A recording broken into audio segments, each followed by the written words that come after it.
would love to welcome Johannes from the Safe team to moderate, as well as Luis from Trust Wallet, Lukas from Safe, and then Vitaly from Linen. Hello, everyone. To quote a headline from CoinDesk on Wednesday, Ethereum has activated account abstraction. I'm sure some of you who hear this headline will shake their head or not really know what to do with it. And today we would like to speak about that. So I'm happy to introduce my guests. We have Luis here from Trust Wallet. We have Vitaly here from Linen. And we have Lukas from Safe.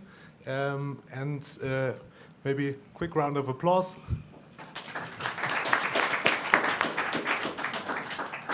And I would like to give each of you the chance to introduce yourself. So maybe we start with you, Luis. If you could quickly say who you are, what you're working on. Yeah, I'm Luis. Currently at Trust Wallet, supporting the engineering team. I've been there for almost 9 months now.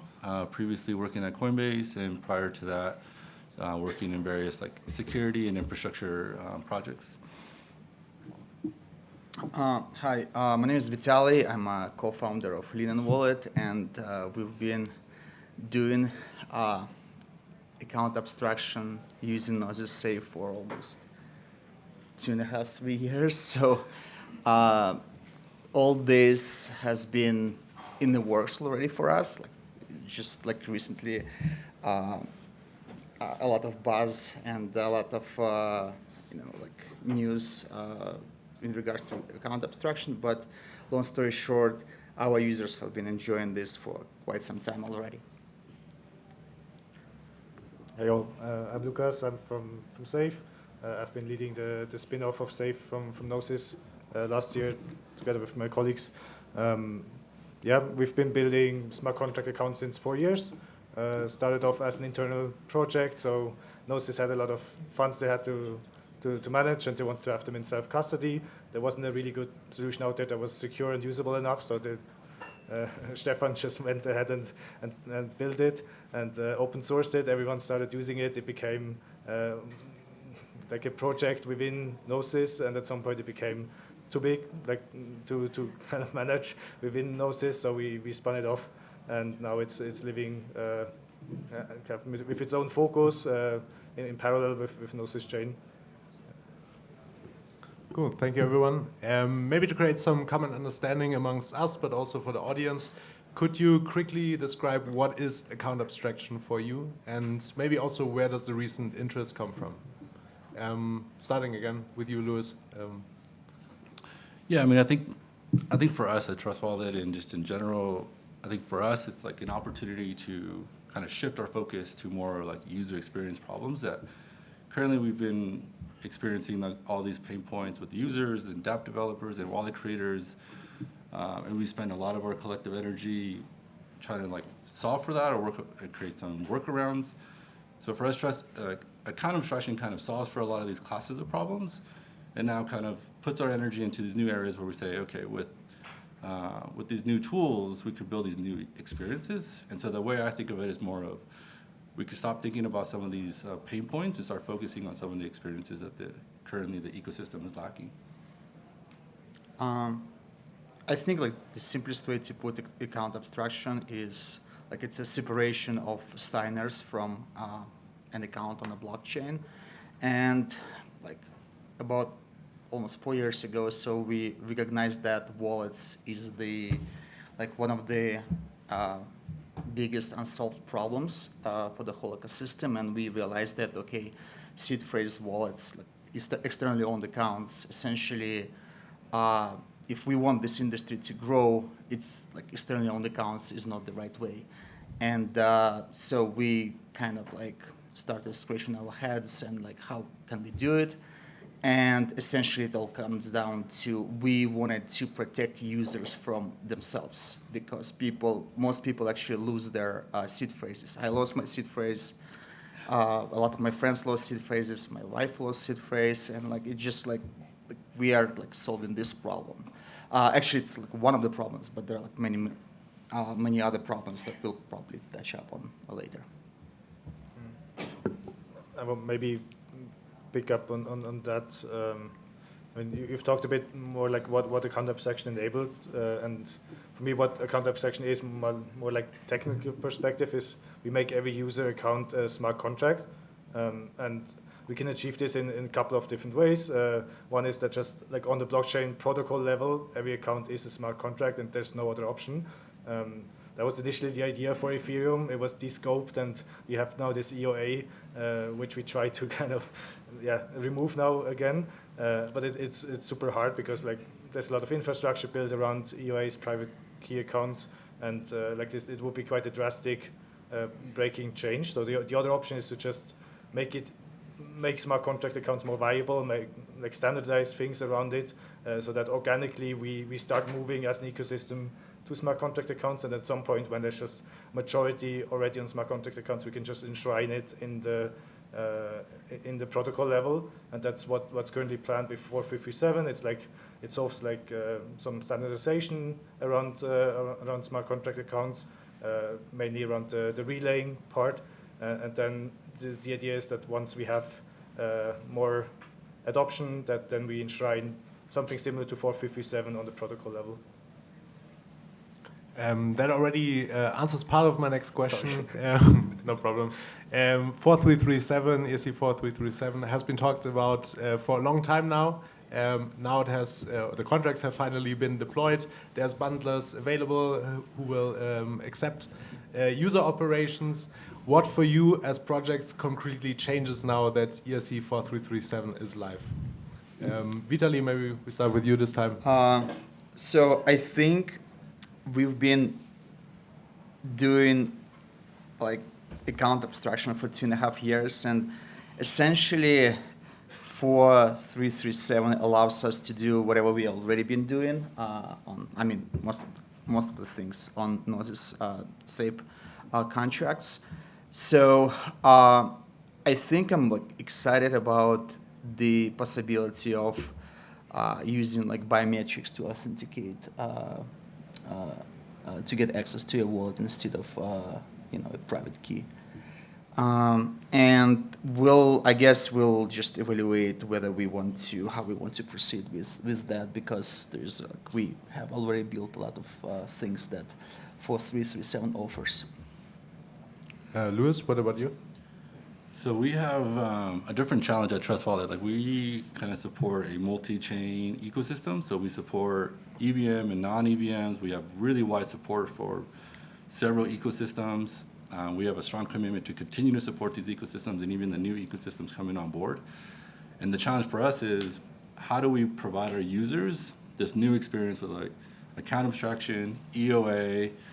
How do we continue to give them this seamless experience? And I guess we can talk about that more in depth. But right now, how do we do this within an app and continue to support kind of our current users? When we came out, like we still support Bitcoin, we still support some of the newer chains like Aptos. But how do we integrate account abstraction or capabilities within our app is really our challenge. This is the first time we're doing it, the first time we're thinking about it. And it poses a lot of UX problems for us. And so that's really what we're focusing on at Trust Wallet. Can I maybe ask a question for that? So I'm curious, like SAFE is very much focused on EVM, and like that's also where most of the account abstraction like discussions are happening. Like, do you think, like for you as you expand beyond EVM, will you have like two different user experiences at some point, or do you think there will be like an account abstraction model that expands beyond EVM at some point, which then is unifying these experiences? I think the short answer is like the way the debate right now internally is what can we do now? I think in the long term, I think I'm assuming there'll be a consolidation of standards, and we'll have like one account abstraction like model or standard going forward.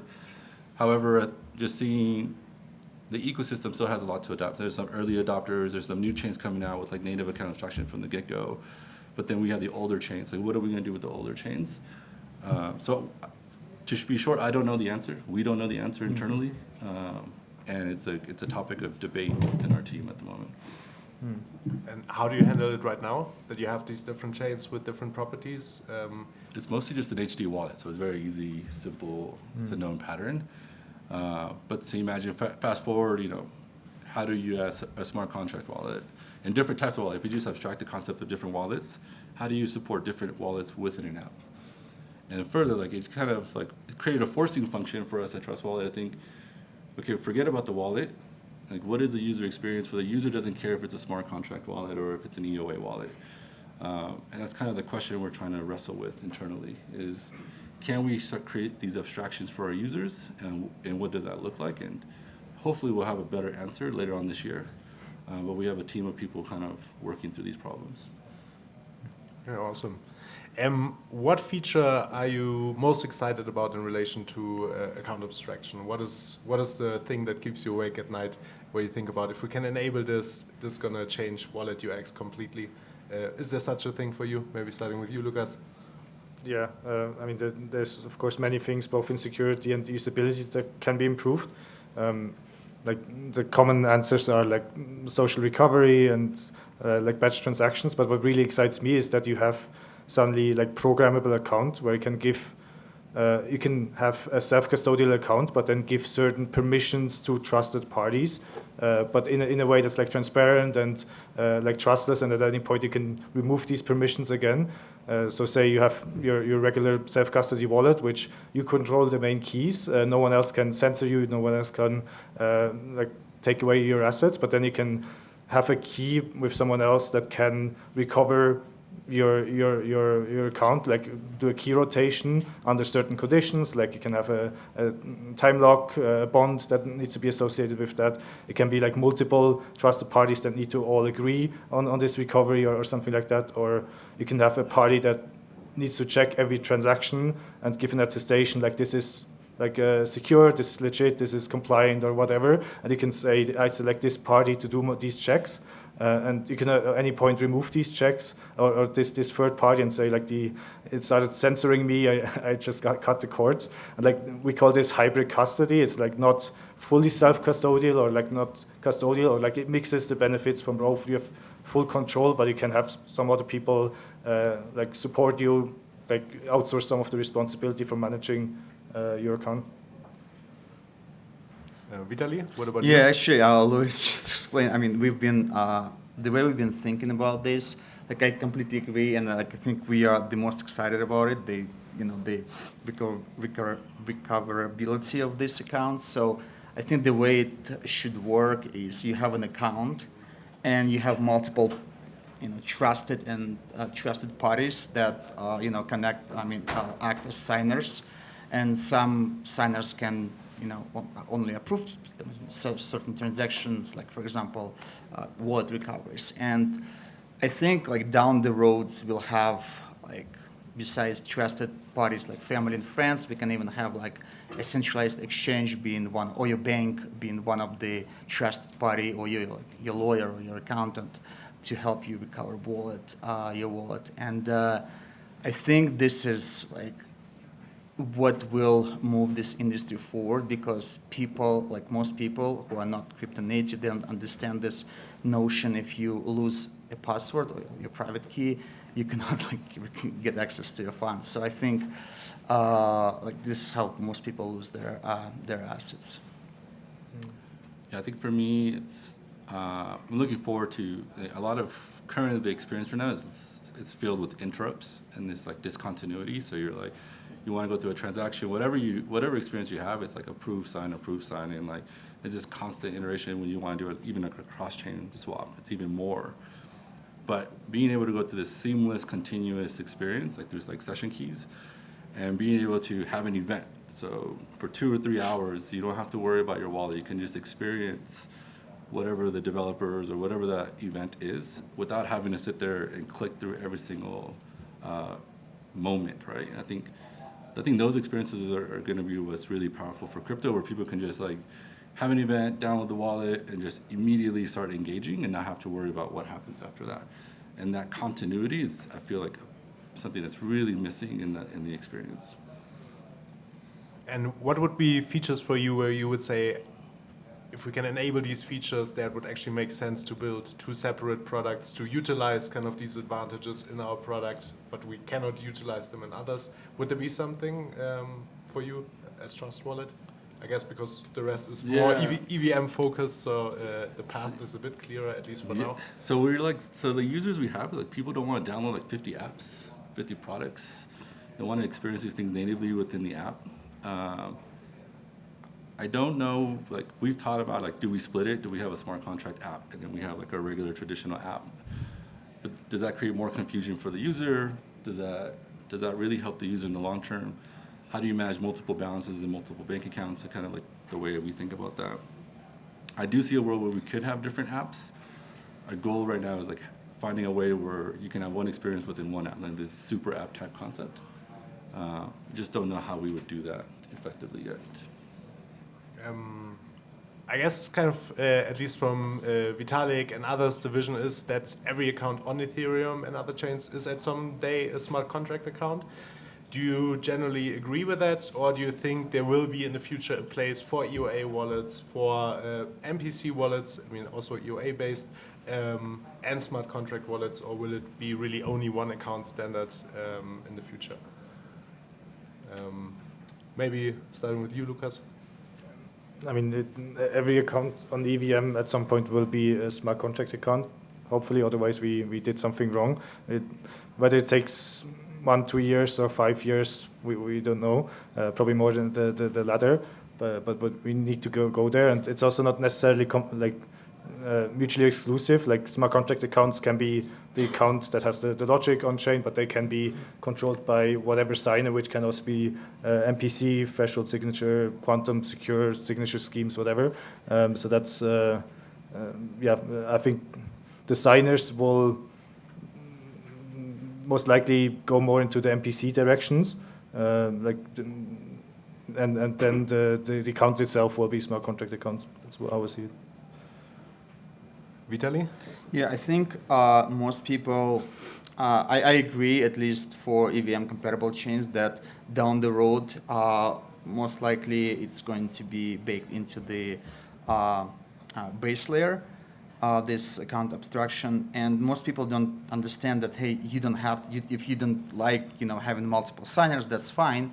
Just make a one-of-one setup, right? And you're the only person who controls the keys. So it's not forcing you or anybody else to have multiple signers. It's just like you set up one key, and you can still enjoy subsidized transactions that some apps would provide you. Well, for example, in Linen Wallet, we are on Ethereum, Polygon, and Gnosis chain. For Polygon and Gnosis chain, we subsidize transaction gas fees, so our users don't need to pay transaction fees. We already batch transactions, so it's like we already provide that next generation, the next level experience that most wallets don't provide. Yeah. And for that, you use centralized relayers at the moment? Or? Yeah, we run our own relayer, but I mean it's a small detail. I mean that relayer can be replaced if needed. We adhere to this mindset that we don't want to lock in users into our app or our ecosystem, and we created an environment, at least on iOS for now, where users can take their keys out and go and use Safe apps interface and access their wallets there. So we just want to be provide that seamless experience and continuity among the at least safe powered apps. Yeah, I think the majority of users will eventually go to smart contract wallets. I think there's still going to be this small segment, like the OG segment, that's going to want their seed phrase. And they want all the creative ways to secure their seed phrase, manage their seed phrase. I don't think we'll ever completely pull away from that or move away from that. But I think that'll be a small group of people. And for us at Trust Wallet, we'll continue to support that. How we do it, again, is something that we have to debate, but I think we want to give people the autonomy to choose, which direction you want to go. Awesome. So what are building blocks that we are missing now that ERC 4337 is live? Is there something missing for us to make this future a reality? What do we need in the short and midterm? I'll give the naive, since we're the least experienced in this domain. For us, it's really like experience. We don't have the experience of how do these interactions work, how does the infrastructure work, how does it scale up, the security concerns around like entry point, like how do we get confident in that. So for us, it's going through several cycles, several iterations, and then going through kind of the different flows for user experience to see if the user experience and our assumptions are going to hold true. So as a beginner in the space, kind of like those are the things that are missing for us, things that we're trying to get really comfortable with. So from our experience that we've noticed, people are not aware that these things exist. And I guess we're missing this aha moment where they say, like, wow, this is like completely new, this like new experience. And we are trying to educate, our users on how it all works. But I guess our best users are those who already lost their assets. They totally understand the value proposition of having multiple backup and recovery options. I guess like the OG, like moving like from one wallet to another wallet is actually it's easy on one hand, but on the other hand, it's actually people don't want to switch wallets. And I guess the OGs don't want to switch wallets, and new people are like, we just need more applications that are, valuable to those newcomers. Maybe because you say most people don't know that it exists. I don't think people need to know that account abstraction exists. Like they want the utility from it. And I think what we just need is getting this utility in the hands of there is users. let's just be honest. There's like not much utility going on right in this industry besides speculations and. I mean, particularly the utility from account abstraction. So like, Safe targeted like a specific use case with multi-sig, like treasury management. Like they had very very clear utility, and that's how like a lot of. Like funds were onboarded to smart contract accounts. I agree. I thought you meant like application-wise. I'm totally sold on that part. And so I think what's missing is that we don't just have this utility in terms of like security and multi-party coordination with multisig, but we need to better showcase like the gasless experiences like Linen does, like the recovery opportunities, the programmability, like you can automate things with smart contract accounts. Like these things we need to first ship, make production ready, then the users will understand it, or they don't even need to know why this is, but then they will appreciate the value. And I think we need to now go more for like the retail utility, because we covered more the institutional utility with multisig already. But I think that's why I'm excited about Trust exploring it and Linen being there since a long time. I think that's the kind of missing piece that we shipped this. And do you see, Lukas, do you have a... No, I echo. Okay. And do you see we also need to create new onboarding points? I mean, like convincing users to switch to smart contract wallets, that's one thing, just by hopefully building better products that are out there. But do you also see we need to create new onboarding points than just like individually onboarding users to our wallets and then opening up this ecosystem to them? Because many users are aware already something like non-users that something like Uniswap exists, they go to Uniswap, and should we create new onboarding opportunities there for them? I mean, I think that's what Lukas said. Like, I don't think anybody cares about account abstraction. There's not like a billion people at Trust Wallet saying like, as soon as you guys have a account abstraction, we're signing up. Like nobody cares, right? So, but if you have SushiSwap and it's a great experience and people are like, I want to use SushiSwap, they're gonna go, and then that onboarding would just drive you to SushiSwap. And you don't have to worry about any of these. Are all the social recovery, the key management, all these tools are just table stakes. I think they're all just going to be table stakes at the end. But the ability to people to talk about more about SushiSwap than SushiSwap plus I lost my key, what do I do to recover, and get all these customer complaints, is we could get rid of a lot of these things and people just talk more and more about the experience and the apps. I think that's kind of where we want to go, in my opinion. in terms of new onboarding flows, I think what's going to be interesting with account abstraction is that so many people will have a wallet but don't even know that they have a wallet. Yeah. Because with account abstraction you can do like you log in with Google, you have a counterfactually deployed smart contract wallet, and then every transaction gets relayed by the dApp. And so the user never actually touches Web3, but they run on Web3 rails already. And then at some point you just say, hey, by the way, you can take this account, you can use it in a different wallet. You can go to these tabs. You can actually own your assets, and maybe you change your Web3 off Google login to like a more secure or a different kind of way to control the account, like a Ledger wallet or whatever. And I think that's going to be quite interesting, like how, yeah, we suddenly have so many people have smart contract wallets but don't even know they do. I actually have a little bit of different view, and when you said, Lukas, where people may not know, sure, I agree when it comes to like casual applications, maybe they don't, and because there's like not much value going on there. I mean, like monetary value in those apps, but I think financial application, financial use cases, wallets are actually like quite a bigger deal there. And we have users asking, okay, well, how do I make sure this wealth I'm accumulating passes on to, next to their heirs, and like this inheritance protocols and stuff like that. So people, like, I guess it really depends on the use case. I was thinking more like Web3 games, right, social media. And I agree with you, but I think that people. I mean, a lot of our users actually they come to us because they do want to have that kind of like guarded experience. Not necessarily guarded. We don't guard them, but they understand that, hey, if something happens, there is a way to kind of like somebody else will help them recover the wallets.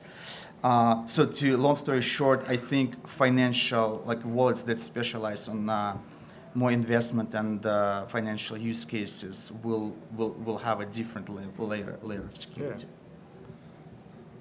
Vitaly, you mentioned there is not that many use cases out there, just speculation mostly right now.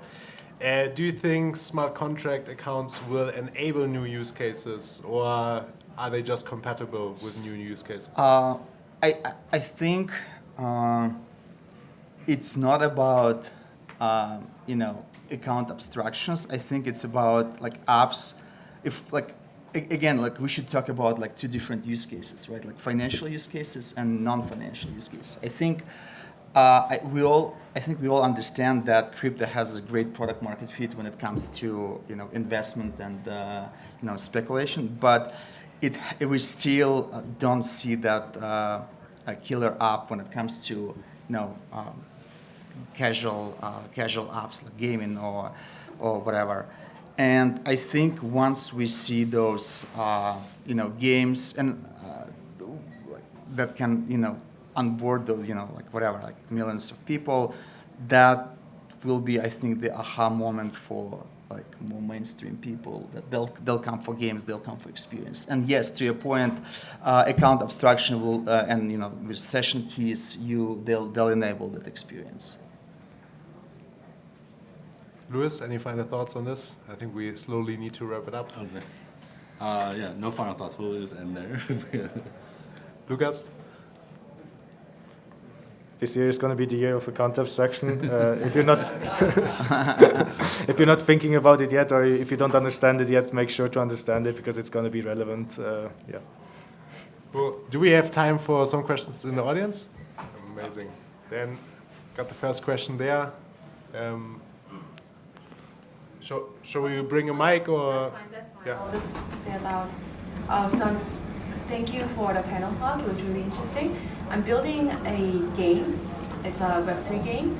So from a dApp perspective, rather than a wallet service provider perspective, I am interested in account abstraction with all the UX, advantages. But then there are some blockers for us because people have to create a new wallet, right?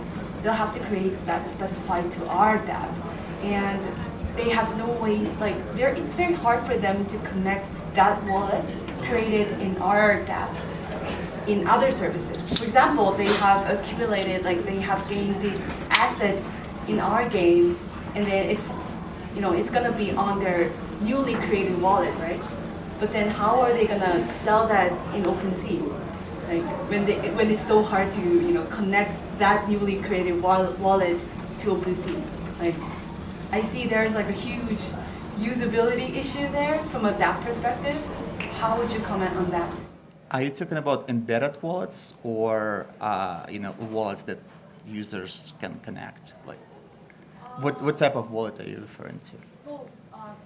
I think you are referring to like embedded wallets that you know, users don't need to download an app. They come to your app and use probably like Google sign on. Is this right? Like Web3 Auth or Magic Link. Yeah, that is an issue. I don't think those wallets are portable across apps. They should be. Yeah. They should be. They should be. Yeah. I mean, okay, well, So I think they're portable then, so they can go on OpenSea and. How is that portable? I'm just really curious. I mean, that's how Web3 Auth, for example, works. Like it's just like one. It's in the end also just like one signer key, and it gets then connected to a smart contract wallet, which you might generate as part of the onboarding for the user. But then, assuming the user will go to another dApp and they also use Web3 Auth or some way that can associate your Web3 Auth identity or signer with your smart contract wallet, it would just make this connection, and you could use it there as well. So I mean. I'm actually not sure if it works like that because there is like a Web3 Auth. It's an authentication mechanism. I think it ties to a dApp, but there's also like Taurus is their wallet product. If Taurus is used, then you can use Taurus on OpenSea. Yeah, but in the end, like the account is the smart contract wallet, and this one you can then migrate to different wallets as well. Yeah, I mean that's also one reason why we built Safe, not just as like a product, but as an ecosystem. Like we want to build one protocol and then have like a bunch of different teams work different wallets and applications on top of that, so we can retain this portability. Assuming that everyone builds on Safe protocol, then like the account is, you can port them from different wallets. Assuming every wallet starts creating their own smart contract account, then I mean, I don't hope Trust will do it, but then if you create a Trust account, you cannot use it with Argent, or you cannot use it with MetaMask at some point, and then we're locked into our wallets. But yeah, I don't hope so. Probably better offline. Right. Oh yeah. To ask, are you seeing any density in any other ecosystems? Because we talked about kind of the EVM ecosystem having a lot of conversation in around account abstraction. Given that you're the only one that's doing things outside of EVM, are you finding that there are any pockets of density in any other ecosystem? Density in terms of what? Just like engagement, or people talking about this or being excited, building products and applications. Account abstraction specifically? Right. Only in like the newer chains, but we don't see much activity. There's not a lot of with the bigger communities right now, non-EVM, like they don't support. They either don't support account abstraction natively, or they don't have ongoing projects. And then the newer chains are trying to have account abstraction as part of their primary primitive and natively installed. So I see you see some conversations, those, but they're new. They're just coming on board, and you don't see that spike yet. I think just to jump ahead, like what we're trying to see is, regardless of what the rest of the community does, let's just assume that non-EVM doesn't do account abstraction. We feel we still have a responsibility to the Ethereum community to provide a solution there. And so even if no one else in the non-EVM community onboards, we still have to find a way to provide these benefits to our users. And so that's what we're trying to do. Thank you. Okay, let's give a hand for our panel.